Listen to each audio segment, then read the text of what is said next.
Hoy 29 de junio conmemoramos la solemnidad de San Pedro y San Pablo apóstoles. Son los dos pilares que sostienen a toda la construcción del cristianismo. A ellos se debe, en primer término, que la doctrina de Jesús se haya extendido alrededor del planeta. Ambos anunciaron el Evangelio en la fe y el amor a Jesucristo, y ambos murieron martirizados durante el reinado del emperador Nerón. San Pedro, llamado originalmente Simón Bar Joná, nació en Betsaida, Galilea, al norte del actual estado de Israel. Pescador de oficio, fue uno de los discípulos de Jesús, quien lo eligió como base del edificio de su iglesia, otorgándole de manera simbólica la llave que abre la puerta del reino de los cielos. San Pedro, como primer papa de la cristiandad, y en todos sus sucesores, recayó el peso de mantener la unidad de la iglesia en la comunión de la fe y la caridad.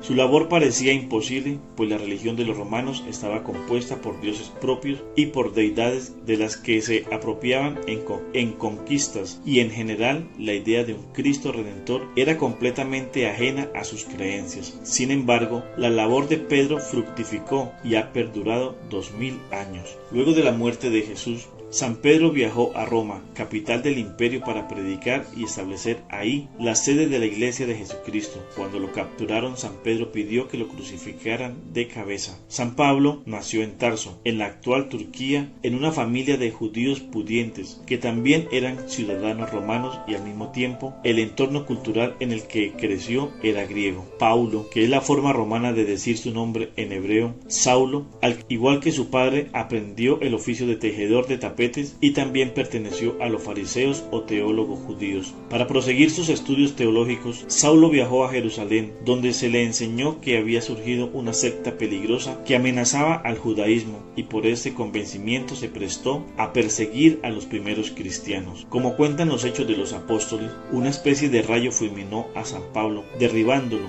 y en medio de un resplandor muy intenso, el propio Jesús se le apareció cuestionándole su actitud. Esta experiencia lo hizo cambiar radicalmente. En Damasco recibió el bautismo y se convirtió en el mayor predicador que haya tenido la fe cristiana. San Pablo fue el apóstol de los gentiles. Sus epístolas y el resto de sus escritos fueron fundamentales para que el cristianismo se extendiera por todo el Mediterráneo. El apóstol San Pablo murió decapitado, ya que como ciudadano romano gozaba de esa gracia que lo eximía de la crucifixión. Nuestros santos de este día, Pedro y Pablo, nos enseñan a recibir a Jesús en nuestros corazones.